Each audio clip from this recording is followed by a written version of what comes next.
નમસ્કાર વિદ્યાર્થી મિત્રો, ચેપ્ટર 2 ભાગીદારી પેઢીના વાર્ષિક હિસાબ. લાસ્ટ લેક્ચરમાં તમને ભાગીદારી પેઢીના વાર્ષિક હિસાબ કે આ ચેપ્ટરમાંથી 11 માર્કનો દાખલો પૂછે બોર્ડની એક્ઝામ, અને ખાતા બનાવવાના હોય 5, પણ આ દાખલામાં 4 ખાતા છે, વેપાર ખાતું નથી.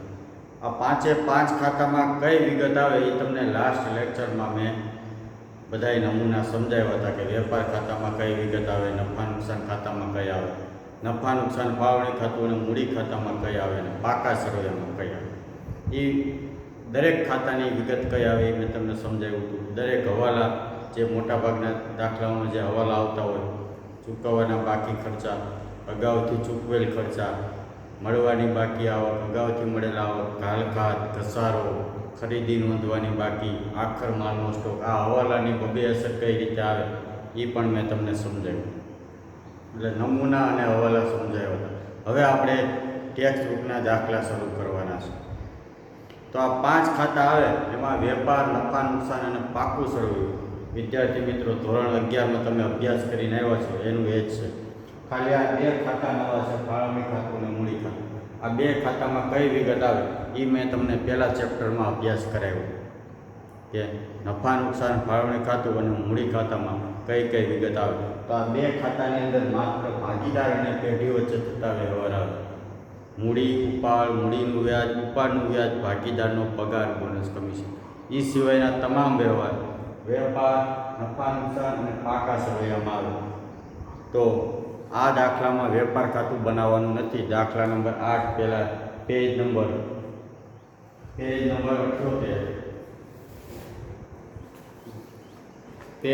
78, દાખલા નંબર 8, પહેલો દાખલો.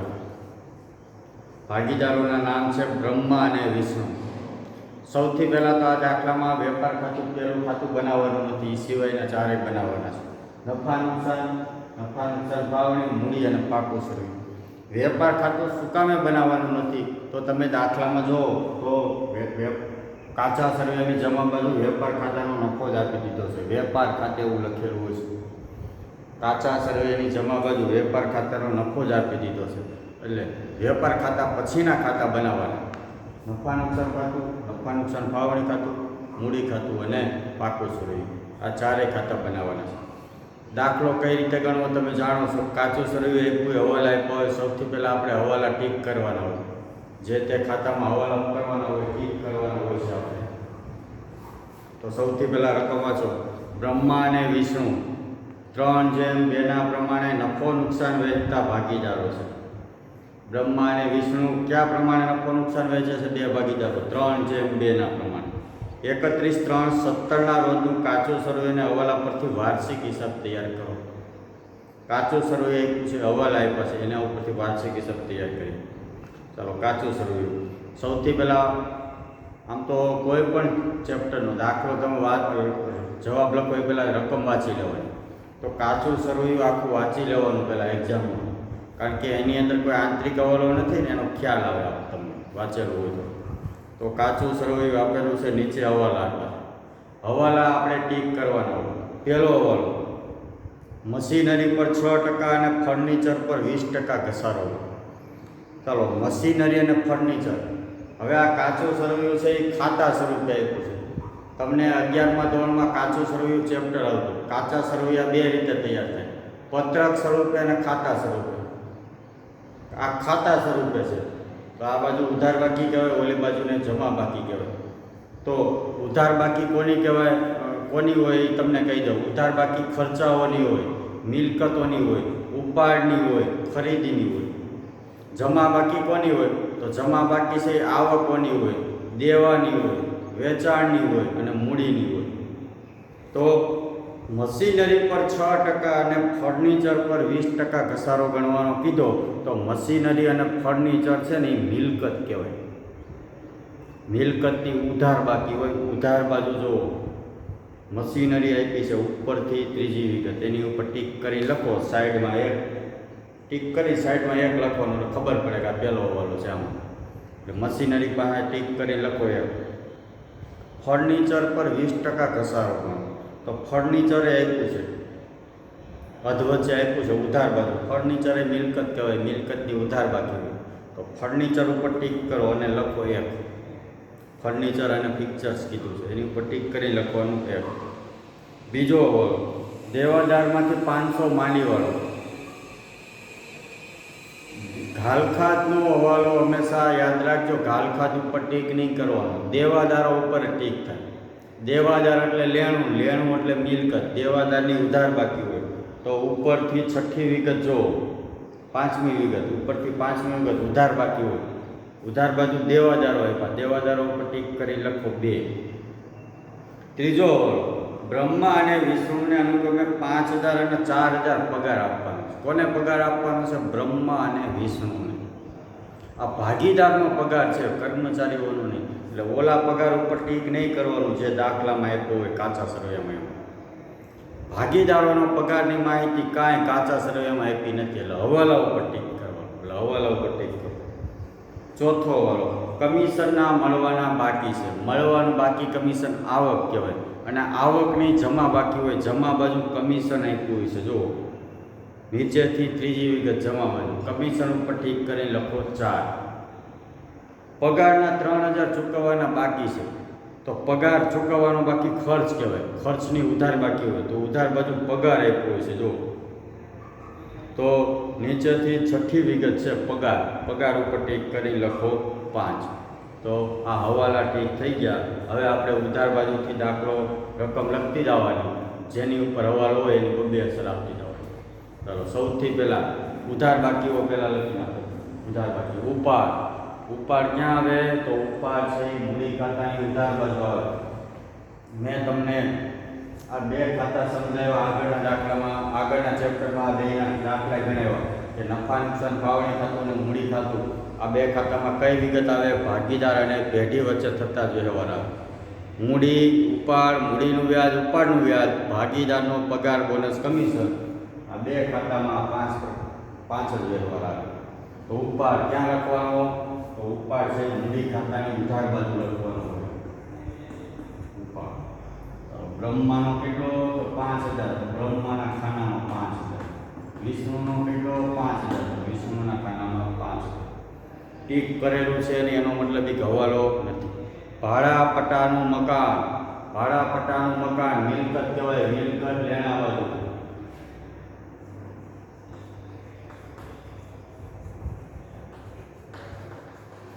ભાડા પટ્ટાનું મકાન કેટલાનું છે? 60000.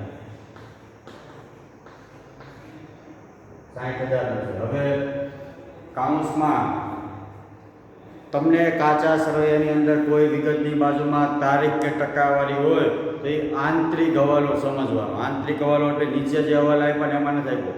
આંતરિક હવાલો એટલે સાઈડમાં કંઈ તારીખ કે ટકાવારી હોય તો આ જો આમાં ભાડા પટ્ટાના મકાનમાં નીચે તારીખ આપી છે.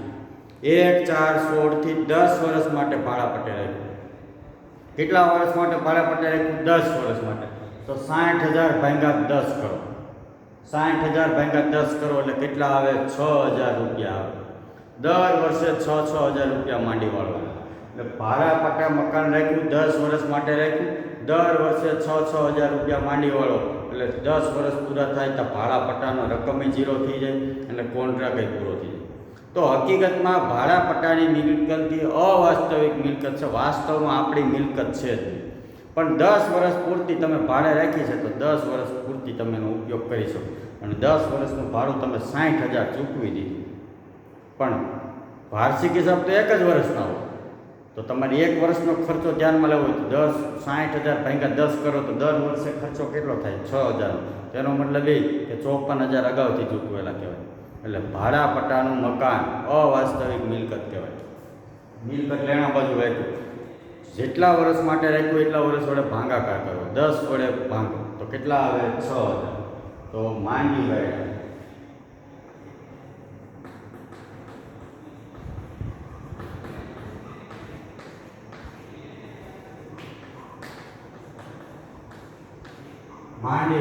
માંડીવાળિયા એટલે એક પ્રકારનો ઘસારો. આપણે આપણી પોતાની ધંધાની મિલકતો એમાં ઘસારો કે ભાડે પટ્ટે રાખ્યું એમાં માંડીવાળા કહેવાય. આ કોઈ પણ રકમ માંડી વાળો ઘસારો હોય એની બીજી અસર હવાલો છે દેયક અસર વિધેય મિલકતમાં તમારે બીજી અસર નફા નુકસાન ખાતાની ઉધાર બાજુ નફા નુકસાન ખાતાની ઉધાર બાજુ લખો ભાડા પટ્ટાનો નકાર માંડી વાળી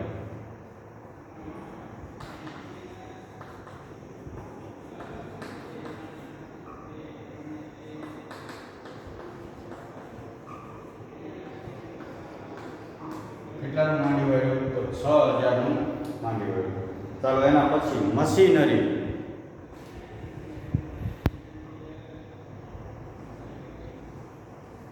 એના પછી આવી છે મશીનરી કેટલાની છે 50000 તો મશીનરી પણ એક મિલકત છે મિલકત લેણા બાજુ લખો મશીનરી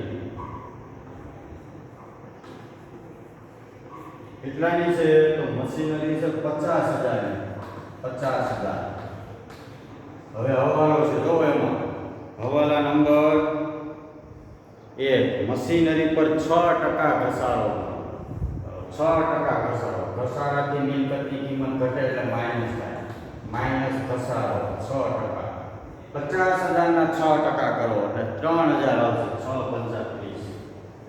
માઈનસ 3000 કેટલા વધે 47000 વધે. મશીનરીનો ઘસારો એક એન્ટ્રી મશીનરીમાંથી માઈનસ કરી ઘસારાથી મિલકતની કિંમત ઘટે. બીજી અસર હવાલો છે એટલે બીજી અસર ઘસારો એક પ્રકારનું નુકસાન કરે એની બીજી અસર નફા નુકસાન ખાતાની ઉધાર બાજુ મશીનરીનો ઘસારો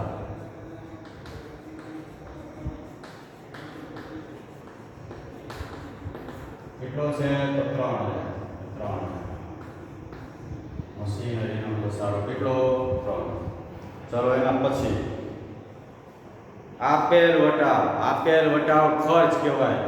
આ નમૂના કાલે મેં તમને બધાએ સમજાવી દીધા લાસ્ટ લેક્ચરમાં કે કયા ખાતાની અંદર કઈ વિગત આવે. આપેલ વટાવ ખર્ચ કહેવાય. નફા નુકસાન ખાતાની અંદર બાજુ તમામ પ્રકારના ખર્ચ હોય તો આપેલ વટાવ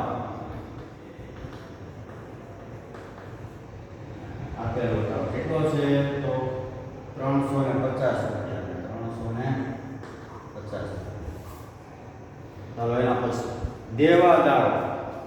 દેવાદાર એટલે લેણું એટલે મિલકત લેણામાં જ હોય તો લખવાના અહીંયા દેવાદાર કેટલાના છે દેવાદારો તો 40000 હવે એમાં અંદર એટલા માટે લખ્યું હવાલો છે હવાલા નંબર 2 દેવાદારમાંથી 500 ગાલખાદ માંડીવાળો હવાલાની ગાલખાદ અને ગાલખાદનામાં તમે સારા દેવાદારમાંથી માઈનસ થાય એટલે અહીંયા ખાલી ગાલખાદ આપી છે આટલા માઈનસ કરો ગાલખાદ કેટલી છે હવાલામાં કીધું તો દેવાદારમાંથી 500 ગાલખાદ માંડીવાળો માઈનસ 500 એટલે કેટલા વધે 39500 રૂપિયા વધે. ચાલો કાચા સળિયાની ગાલખાદ અને ગાલખાદનામાં કોઈ દી અહીંયા દેવાદારમાં મળે અહીંયા હંમેશા હવાલાની જ માઇનસ થાય ગાલખાદ અને ગાલખાદનામાં તો હવાલામાં ખાલી ગાલખાદ કીધી છે ગાલખાદ હજી એક કીધું હોત ગાલખાદનામાં જ રાખો તો 39500 નીચે લખવાના થતા અંદરના કલમ અને પછી એના 5% 10% ગાલખાદનામાં કીધું તો કરવા થાય પણ ગાલખાદનામાં કીધી નથી ખાલી ગાલખાદ કીધી તો ગાલખાદ માઇનસ. તો આ ગાલખાદની બીજી અસર નુકસાન કહેવાય. ક્યાં આવે બીજી અસર અહીંયા નફા નુકસાન ખાતાની ઉધાર બાજુ આવે. હવે તમે નફા નુકસાન ખાતાની ઉધાર બાજુ વિદ્યાર્થી મિત્રો 11મા ધોરણમાં સૂત્ર બનાવતા ગાલખાદ કાચા સરવૈયાની પ્લસ ગાલખાદ હવાલાની પ્લસ ગાલખાદ અનામત હવાલાની ત્રણેયનો સરવાળો કરી માઇનસ ગાલખાદ અનામત કાચા સરવૈયાની એવું સૂત્ર બનાવો. એનું એ સૂત્ર અહીં બનાવો ગાલખાદ કાચા સરવૈયા ગાલખાદ કાચા સરવૈયા પ્લસ ગાલખાદ હવાલા ગાલખાદ પ્લસ ગાલખાદ અનામત હવાલા. હવાલામાં જુઓ ગાલખાદ અનામત આવી ને આખું સૂત્ર લખવાની જરૂર નથી. સરવાળો કરે માઇનસ ગાલખાદ અનામત કાચા સરવૈયાની તો કાચા સરવૈયાની જમા બાજુ જો અનામતની જમા બાકી હોય હંમેશા તો જમા બાજુ જો ગાલખાદ અનામત છે નહીં તો હવાલામાં પણ ઘાલ ખાધ અનામત નથી અને કાચા સરવૈયામાં પણ ઘાલ ખાધ અનામત નથી. તો ખાલી બે જ વસ્તુ આવે, ઘાલ ખાધ અને ઘાલ ખાધ. ઘાલ ખાધ કાચા સરવૈયા નથી, ઘાલ ખાધ હવાલા. ત્યારે એવો આખું સૂત્ર લખો, ઘાલ ખાધ કાચા સરવૈયા પ્લસ ઘાલ ખાધ હવાલા પ્લસ ઘાલ ખાધ અનામત હવાલા માઇનસ ઘાલ ખાધ અનામત હવાલા. તો આ ઘાલ ખાધ હવાલા, ઘાલ ખાધ અનામત હવાલા અને ઘાલ ખાધ અનામત કાચા સરવૈયા એમાં ડેશ કરવાનો. કારણ કે આપી જ નથી, હવાલામાં નથી આપી, ઘાલ ખાધ અનામત કાચા સરવૈયામાં નથી, એટલે લખવાની જ નહીં, એટલે ડેશ કરવાની. તો ઘાલ ખાધ હવાલા, ચાલો આની બીજી અસર આપો. આ હવાલાની ઘાલ ખાધ કેટલી? 500. તો 500 આ લખી નાખો એટલે સૂત્ર પૂરું થઈ જાય. ઘાલ ખાધ કાચા સરવૈયામાં આપી છે. જો નીચેથી 5મી વિગત ઘાલ ખાધ ઉધાર બાજુ હોય. ઘાલ ખાધ કાચા સરવૈયામાં કેટલી આપી છે? 1200 રૂપિયા છે. 1200 રૂપિયા. 1200 ને 500 1700. 1700 રૂપિયા 12 ના કરોડમાં લખો. હવે એના પછી આગળ વધો. જાવક માલ ગાડા ભાડું. જાવક માલ ગાડા ભાડું નફા નુકસાન ખાતાની ઉધાર બાજુ.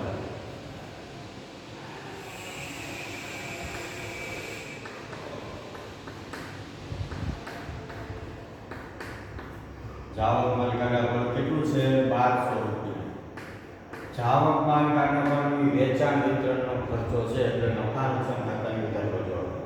વેપાર ખાતાનું કઈ આવશે જ નહીં, કારણ કે વેપાર ખાતાનો નફો જ આપી દીધો, એટલે જ આપણે વેપાર ખાતું બનાવ્યું નથી. પછી ફર્નિચર અને પિક્ચર્સ. ફર્નિચર કાચા મિલકત લેણાવાળી તો ફર્નિચર.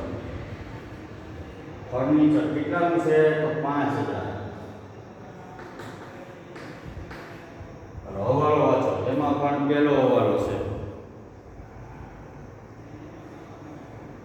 ફર્નિચર પર 20% ઘસારો કરો. ચાલાના 20% કરો, માઇનસ ઘસારો. આના 20% કેટલા રૂપિયા થાય? 1000. 1000 ઘસારો માઇનસ કરો એટલે કેટલા વધે? 4000 રૂપિયા વધે. ફર્નિચરનો ઘસારો, ફર્નિચરમાંથી માઇનસ, તો હવાલાની બીજી અસર નફા નુકસાન ખાતાની ઉધાર વધે. ફર્નિચરનો ઘસારો.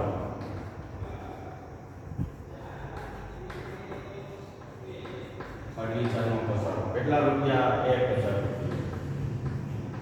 1000. ચાલો એના પછી પગાર.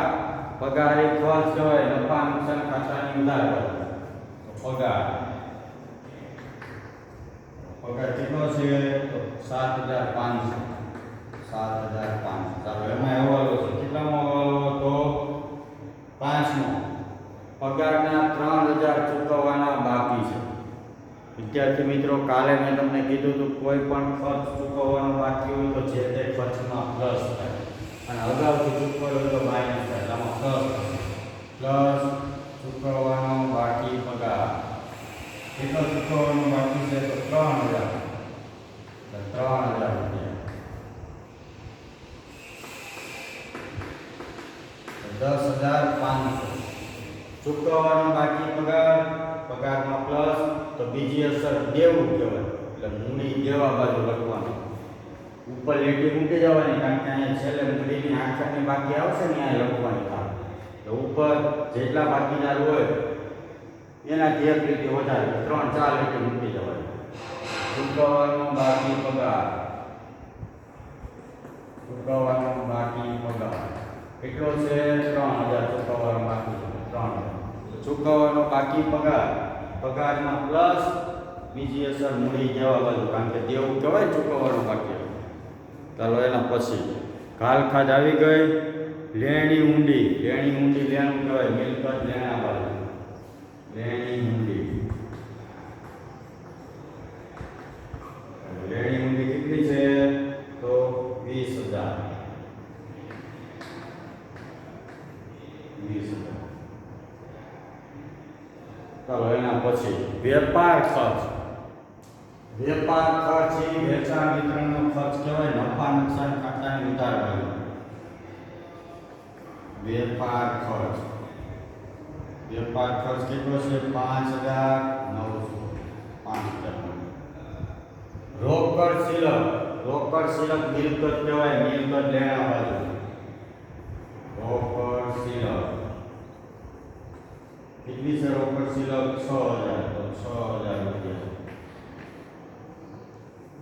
ચાલો સ્ટોક. હવે સ્ટોકની બાજુમાં તારીખ હોય તે હવાલો ન કહેવાય, એ તો ખાલી દર્શાવવા લખ્યું કે શરૂઆતનો છે કે આખરનો. 1/4 તારીખનો સ્ટોક હોય તે શરૂઆતનો કહેવાય ને 31/3 હોય તો આખરનો કહેવાય. તો જો અહીં શરૂઆતનો સ્ટોક આપે નહીં, કારણ કે વેપાર ખાતું તો છે જ નહીં, એટલે આખર સ્ટોક છે. 31/3 એટલે કયો સ્ટોક કહેવાય? આખર સ્ટોક. આખર સ્ટોક વિદ્યાર્થી મિત્રો, આખર સ્ટોક જો હવાલો હોય તો બે અસર આવે, વેપાર ખાતાની જમા બાજુ અને મિલકત લેણા બાજુ. પણ આખર સ્ટોક કાચા સરવૈયામાં આપ્યો હોય તો ખાલી એક જ અસર આવે, માત્ર પાકા સરવૈયામાં. તો આખર સ્ટોક માત્ર પાકા સરવૈયામાં લખવાનો.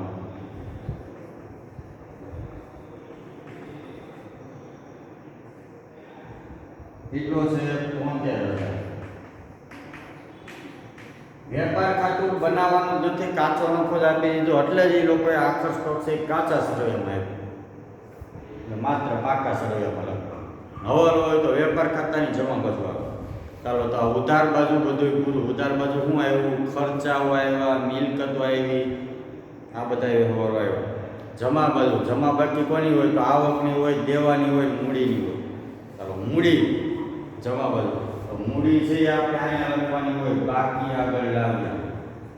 બાકી આગળ લાવ્યા. શરૂઆતની મૂડી કેટલી કેટલી છે?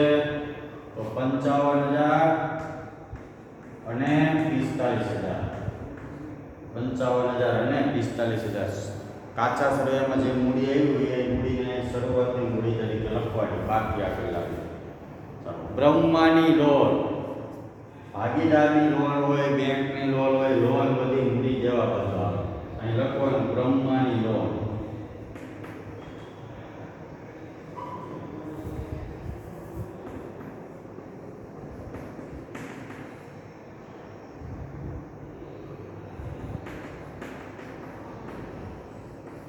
એક 7/16 કેટલી? 50,000. ચાલો પછી નહીં વિદ્યાર્થી મિત્રો, મેં તમને કીધું હતું કરારનામામાં જોગવાઈઓ ભણાવી ત્યારે મેં તમને કીધું હતું કે ભાગીદારની લોન એક એવી વિગત છે કે એની લોન ઉપર વ્યાજનો કાંઈ ઉલ્લેખ ન હોય તો ફરજિયાત 6% તો વ્યાજ ચૂકવવાનું જ. તો બ્રહ્મા ભાગીદાર છે, હા, ભાગીદારની લોન ઉપર હવાલામાં કે આમાં કે વ્યાજનો ઉલ્લેખ છે નહીં, તો 6% તો ગણવાનું. એટલે આંતરિક હવાલો સમજવાનો. ભાગીદારની લોન ઉપર કાંઈ વ્યાજ હવાલામાં દાખલામાં કાંઈ ઉલ્લેખ ન હોય તો 6% તો ગણવાનું જ. તો 50,000ની ભાગીદારની લોન, બ્રહ્મા ભાગીદાર છે, 50,000ના 6% કરો. 50,000ના 6% કરો એટલે કેટલા આવશે? તો 3,000 રૂપિયા આવે. 50,000ના 6% કેટલા આવે? 3,000 રૂપિયા વ્યાજ થયું.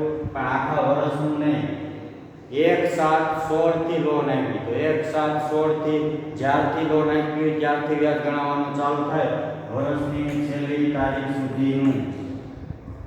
તો વર્ષ પૂરું થાય 31/3/17. કાચું સરવૈયું જોવો જ ક્યારનું છે? 31/3/17. તો 31/3/17 વર્ષ પૂરું થાય. તો 1/7/16 થી 31/3/17 કેટલા મહિનાનું વ્યાજ ગણાય?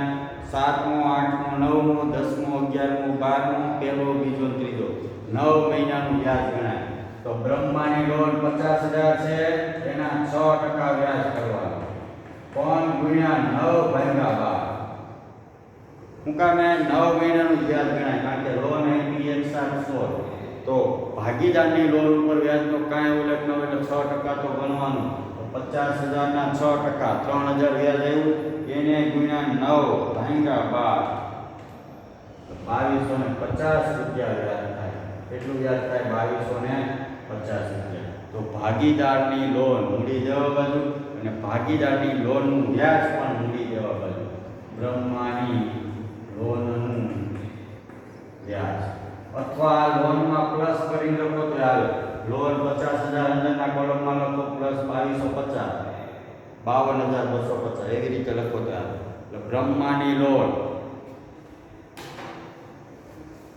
બ્રહ્માની લોનનું વ્યાજ કેટલું થાય 2250 રૂપિયા 6% વ્યાજ પણ 9 માસ 2250. બ્રહ્માની લોનનું વ્યાજ એ આંતરિક હવાલો કહેવાય. એક અસર મળી જવા બાજુ આ લોન ઉપર વ્યાજ પેઢી ભાગીદારને ચૂકવેલા ભાગીદાર માટે ખર્ચ કહેવાય. બીજી અસર નફા નુકસાન ખાતાની ઉધાર બાજુ બ્રહ્માની લોનનું વ્યાજ કેટલું 2250 રૂપિયા 2250. ચાલો આગળ મળેલ વટાવ. હવે આવકો બધી ક્યાં હોય? નફા નુકસાન ખાતાની જમા બાજુ. તો ઉપર એક લીટી મૂકી જવાની. આ વેપાર ખાતાનો નફો આપ્યો ને લખવા થશે મળેલ વટાવ. મળેલ વટાવ કેટલો આપ્યો છે? આવક કહેવાય. આવકો બધી જમા બાજુ 400 રૂપિયા. ચાલો એના પછી લેણદારો. તો લેણદારો દેવું કહેવાય. મૂડી દેવા બાજુ લેણદારો કેટલાના છે? લેણદારો 25000 રૂપિયા. ચાલો કમિશન મળેલું છે ચૂકવેલું? તો મળેલ છે. ખબર કેમ પડી? તો જમા બાકી કોની હોય? આવકની હોય. જમા બાજુ આપ્યું હોય તો એ કમિશન મળેલું કહેવાય. તો જ આવક થાય. જમા બાકી હોય ઉધાર બાજુ આપ્યું હોત તો ખર્ચ કહેવાય. તો ચૂકવેલું થાય. તો એ નફા નુકસાનની ઉધાર બાજુ આવે. જમા બાકી આવકની હોય તો કમિશન જમા બાજુ આપ્યું હોય તો મળેલું હોય આવક થાય. જમા બાજુ આવે નફા નુકસાનની જમા બાજુ કમિશન કેટલું? તો 2500 રૂપિયા. હવે એમાં હવાલો છે. હવાલા નંબર 4 500 રૂપિયા કમિશનના મળવાના બાકી છે. મળવાનું બાકી કમિશન. કોઈ પણ આવક મળવાની બાકી હોય તો જે તે આવકમાં પ્લસ થાય અને અગાઉથી મળેલ હોય માઇનસ થાય. તો મળવાનું બાકી છે એટલે પ્લસ થાય. મળવાનું બાકી કમિશન. ચાલો કેટલું છે મળવાનું બાકી કમિશન? તો હવાલામાં કેટલું છે? 500 રૂપિયા મળવાના બાકી છે. તો પ્લસ 500 એટલે કેટલા થાય? 3000 રૂપિયા થાય. ચાલો મળવાનું બાકી કમિશન લેણું કહેવાય. આવક છે ને મળવાનું બાકી લેણું કહેવાય. મળવાનું બાકી કમિશન લેણું કહેવાય. કારણ કે મળવાનું બાકી છે એટલે 500 રૂપિયા. મળવાનું બાકી એટલે હજી મળવા મળ્યું નથી. લેણું કહેવાય. અગાઉથી મળેલું હોય તો આપણે ચૂકવવાના થાય. દેવું કહેવાય. અગાઉથી મળેલું હોય તો માઇનસ. બીજી અસર મળી જવા બાજુ આવે. તો કોઈ પણ આવક મળવાની બાકી હોય તો પ્લસ થાય. બીજી અસર મિલકત લેણા બાજુ અગાઉથી મળેલું હોય માઇનસ થાય. બીજી અસર મળી જવા. આ બાજુ કેમ પગારનો કોઈ પણ ખર્ચ ચૂકવવાનો બાકી હોય તો પ્લસ થાય. બીજી અસર મળી જવા બાજુ અગાઉથી ચૂકવેલું હોય માઇનસ થાય. બીજી અસર મિલકત લેણા બાજુ. કમિશન આવી ગયું. એના પછી દેવી મૂડી. દેવી મૂડી કેટલાની છે? 5000. દેવી મૂડી દેવા બાજુ દેવી મૂડી કેટલાની? 5000. હવે એના પછી વેપાર ખાતે. જો વેપાર ખાતે એટલે જમા બાકી છે એનો મતલબ વેપાર ખાતાનો કાચો નફો જ આપી દીધો છે. વેપાર ખાતાની જમા બાજુનો સરવાળો વધુ થયો હોય તો જ એને જમા બાકી કહેવાય. જમા બાજુનો સરવાળો વધુ થાય એટલે ઉધાર બાજુ તફાવત આવે. ઉધાર બાજુ તફાવત આવે તેને શું કહેવાય? કાચો નફો. એટલે તફાવત ભલે ઉધાર બાજુ આવ્યો પણ જમા બાજુનો વેપાર ખાતાની સરવાળો વધુ થયો હોય તો જ તફાવત ઉધાર બાજુ આવ્યો એટલે વેપાર ખાતાની જમા બાકી કહેવાય. વેપાર ખાતાની જમા બાકી એટલે કાચો નફો. આ કાચો નફો વેપાર ખાતું પહેલા નંબરનું હોય એ કાચો નફો ક્યાં લઈ જવાનો થાય? નફા નુકસાન ખાતાની જમા બાજુ. આ દાખલામાં વેપાર ખાતાનો કાચો નફો જ આપી દીધો એટલે જ આપણે વેપાર ખાતું બનાવ્યું નથી. એના પછીનું નફા નુકસાન ખાતાથી બધા ખાતા બનાવ્યું. તો આ કાચો નફો છે એ નફા નુકસાન ખાતાની જમા બાજુ લખો. કાચો નફો વેપાર ખાતાથી આવે. તો કાચો નફો વેપાર ખાતે કેટલો કીધો?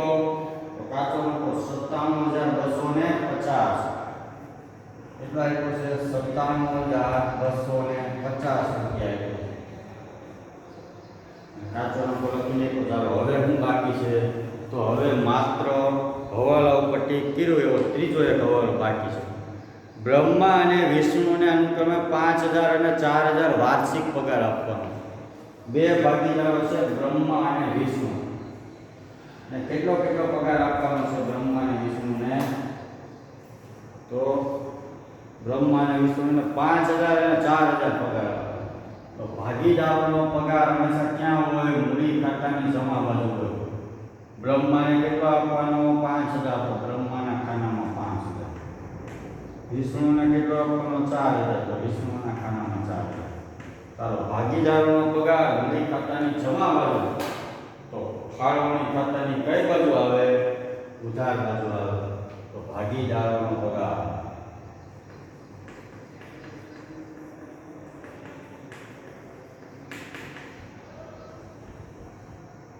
બ્રહ્માનો અને વિષ્ણુનો. બ્રહ્માનો કેટલો? 5000 અને વિષ્ણુનો 4000. ટોટલ કેટલા થાય? 9000 રૂપિયા થાય. તો બ્રહ્મા અને વિષ્ણુને 5000 અને 4000 વાર્ષિક પગાર કીધો. એટલે વાર્ષિક કીધો એટલે કઈ ગુણ્યા 12 કરવાના. હમણાં માસિક કીધો હોય તો 5000 ગુણ્યા 12 60000 પગાર થાય. આનો 4000 ગુણ્યા 12 48000 પગાર થાય. વાર્ષિક જ કીધો છે. ટોટલ આખા વર્ષ 5000 4000 ટોટલ 9000 રૂપિયા પગાર. ભાગીદારનો પગાર માઇનસ કમિશન મૂડી ખાતાની જમા બાજુ, બીજી અસર નફા નુકસાન ફાળવણી ખાતાની ઉધાર બાજુ. તો આ દાખલા પૂરો આખે બધી વિગતો આવી ગઈ. હવે ખાલી ખાતા બંધ કરવા. ચાલો, તો ખાતા બંધ કરો.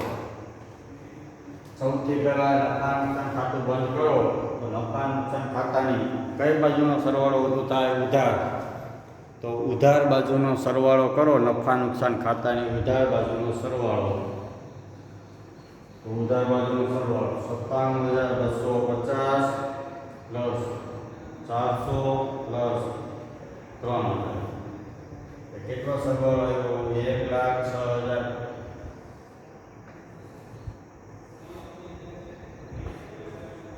1,06,50.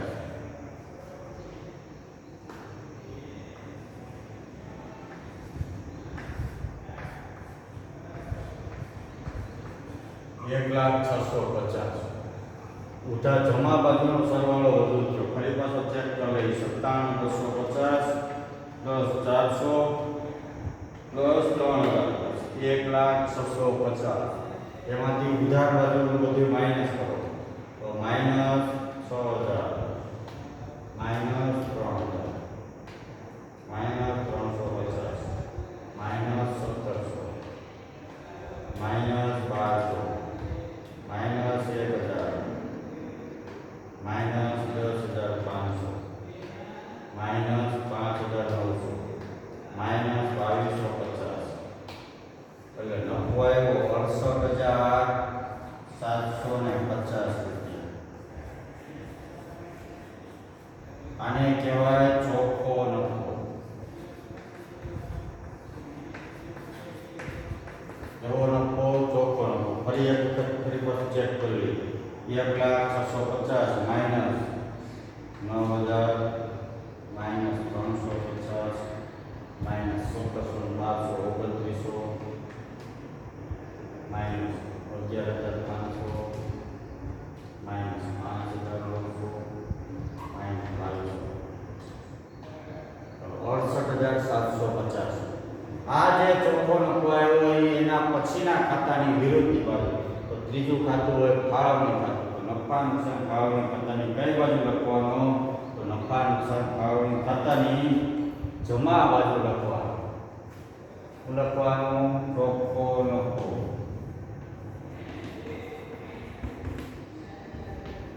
નન્નું ખાતેથી લાવ્યા. કેટલો? તો 68,750 રૂપિયા. ચાલો, હવે નફા નુકસાન ફાળવણી ખાતું બંધ કરો. તો કઈ બાજુનો સરવાળો વધુ થાય? તો જમા બાજુ. કેટલો? તો 68,750 રૂપિયા. 68,750. એમાંથી ઉધાર બાજુનું માઇનસ કરો. 68,750 માંથી 9,000 માઇનસ કરો. માઇનસ 9,000. નફો કેટલો આવ્યો? 59,750. કેટલો આવ્યો? 59,750 રૂપિયા નફો આવ્યો. આને કહેવાય વહેંચણી પાત્ર નફો. વહેંચણી પાત્ર નફો. બે ભાગીદારો છે બ્રહ્મા અને વિષ્ણુ, બેયના ભાગ કરે તો 59,750 નો નફો બ્રહ્મા અને વિષ્ણુ વચ્ચે કયા પ્રમાણે વહેંચવો? જો દાખલામાં કીધું તે પ્રમાણે વહેંચવાનો, નકર સરખી છે. પણ દાખલામાં કીધું છે, દાખલાના હેડિંગમાં કીધું બ્રહ્મા અને વિષ્ણુ 3:2 ના પ્રમાણે નફો નુકસાન વહેંચે. તો બ્રહ્માનું પ્રમાણ 3 અને વિષ્ણુનું 2. તો 59,750 ગુણ્યા 3 ભાગ્યા ટોટલ પ્રમાણ કેટલું? 5. તો 5 એટલે આના ભાગે આવે 35,850.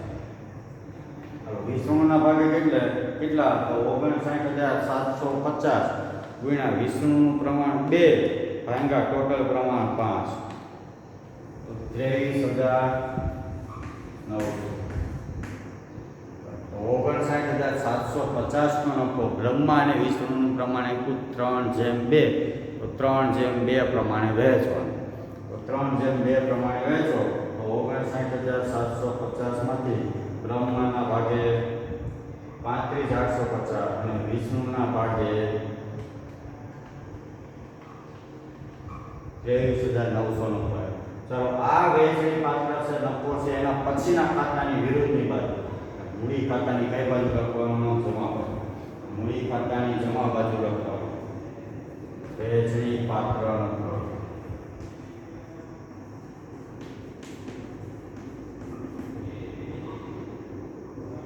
$35,850 અને 23,900. હવે મૂડી ખાતા બંધ કરો. મૂડી ખાતા બંધ કરો તો પેલા બ્રહ્માની જમા બાજુનો સરવાળો કરો. મૂડીની હંમેશા જમા બાકી હોય એટલે જમા બાજુનો સરવાળો વધુ થાય, કોઈ દિવસ ઉધાર બાજુનો સરવાળો વધુ ન થાય. તો 55,000 પ્લસ 5,000 પ્લસ 35,850 55,850. એમાંથી ઉધાર બાજુનું માઇનસ કરો, -5,000 એટલે 90,850. 90,850. આને કહેવાય આખરની મૂડી. આખરની મૂડી એટલે બાકી આગળ લઈ ગયા. આખરની મૂડી. ચલો ફરી પાછું ચેક કરી લો. 55,000 પ્લસ 5,000 પ્લસ 35,850. 55,850 માઇનસ 5,000 90,850. ચાલો, વિષ્ણુની જમા બાજુનો સરવાળો કરો તો 45,000 પ્લસ 4,000 પ્લસ 23,900 72,900. કેટલો? 72,900.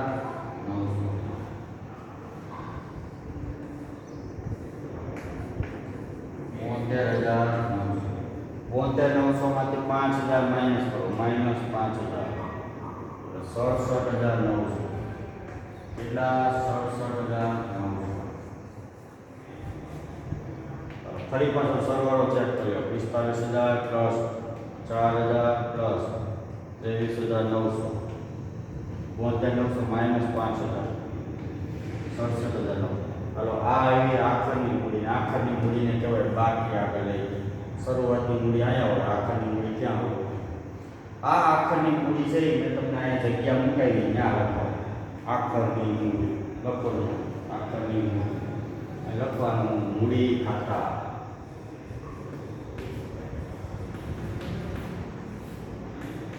બ્રહ્મા વિષ્ણુ. બ્રહ્માની કેટલી આવી? તો 90,850 અને વિષ્ણુની 67,900.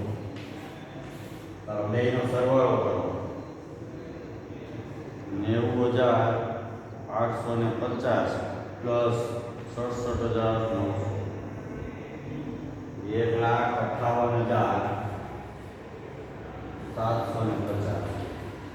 બેયનો સરવાળો 1,58,750 રૂપિયા. ચાલો, હવે બે બાજુનો સરવાળો સરખો થવો જોઈએ. આ મૂડીને અહીંયા લખી નાખી. હવે બે બાજુનો સરવાળો સરખો થવો. તો પહેલા આ બાજુનો કરો. 1,58,750 પ્લસ 3,000 પ્લસ 50,000 પ્લસ 25,000 પ્લસ 5,000 2,44,000 જવાબ આવ્યો.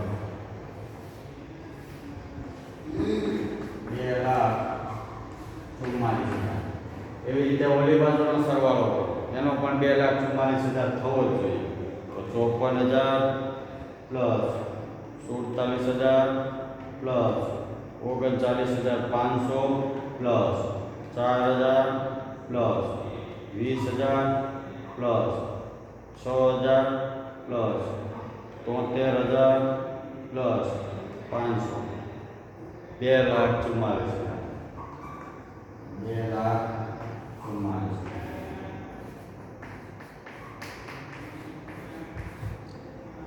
બંને બાજુનો સરવાળો 2,44,000 આવ્યો એટલે દાખલો સંપૂર્ણ સાચો. તો આ દાખલો 11 માર્કમાં બોર્ડની એક્ઝામમાં પૂછે. આ સૌપ્રથમ પહેલો દાખલો આપણે ગણ્યો, દાખલા નંબર 8 બ્રહ્મા અને વિષ્ણુ. હવે 9મો દાખલો છે, આના પછીના નેક્સ્ટ લેક્ચરમાં આપણે ગણીશું.